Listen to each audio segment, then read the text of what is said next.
Howdy.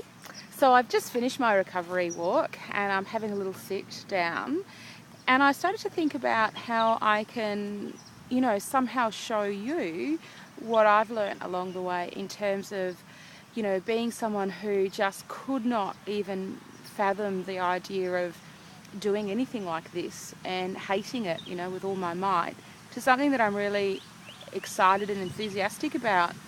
And I see the answer appears in appealing to the inner child in me. And I know my mum, if you're watching this, mum, you're like, oh, Grace, you're not a child, you're an adult. But there's something to be said about the child always lives within you. It lives within here. Yeah, it lives in there. It's the part of you that giggles uncontrollably. It's the part of you that sees joy and magic in things, and it's the part of you that dreams. But it's also the part of you that becomes really stubborn. And if that little child within doesn't want to do something, it'll do anything to stop you.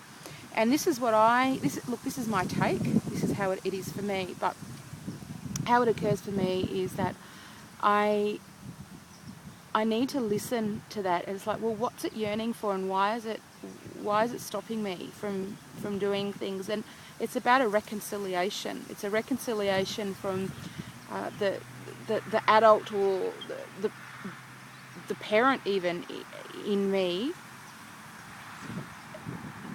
and reconciling with that inner child and reaching some kind of a mutual agreement. And so far I've managed to do that. And I've done that through not just pushing myself and saying, you're going to do this no matter what.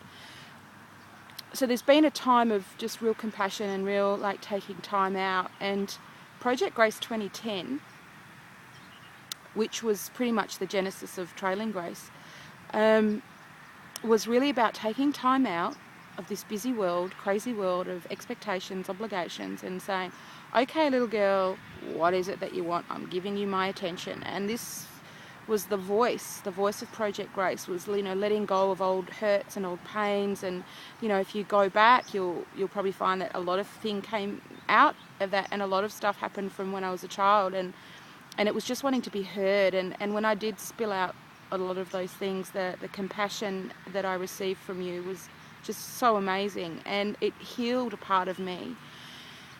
And then what happened was, like children, it's like they can become manipulative, and it's like, I've got this much from you, I'm going to get more. And then there comes a point where you've got to draw a line and you go, you know what, it's time now.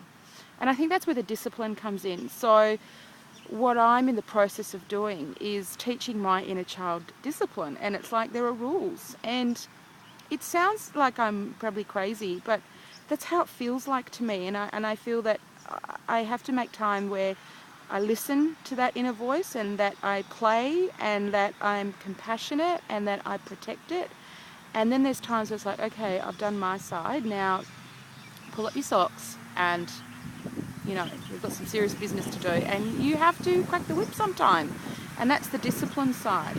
So where I am right now is there's this harmony beginning to form, this healing relationship between all those facets of who I am.